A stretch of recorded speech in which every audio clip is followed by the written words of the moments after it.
de signer cette convention entre le POCES et l'AFTES.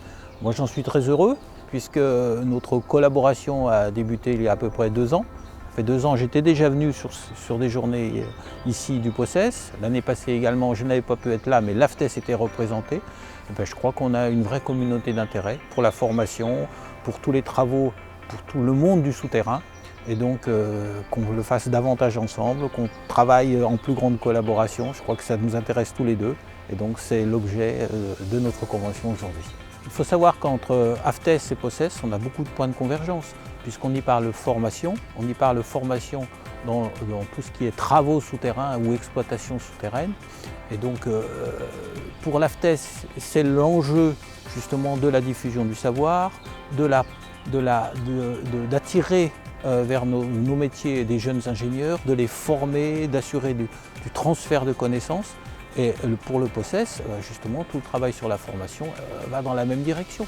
Donc on est vraiment là sur des intérêts communs et je pense que tous les deux, nous sommes gagnants-gagnants dans cette organisation-là.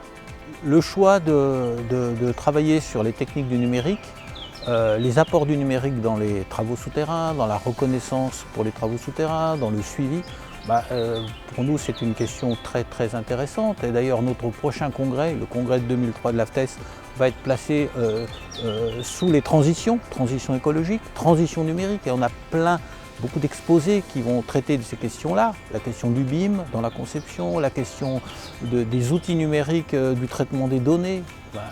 On est en plein dans des sujets qui sont des sujets aussi importants pour montrer que notre profession, elle s'inscrit justement dans ces développements, dans ces innovations et que, je dirais, il y a tout intérêt à mobiliser l'ensemble des ressources justement pour que toutes ces dimensions soient prises en compte.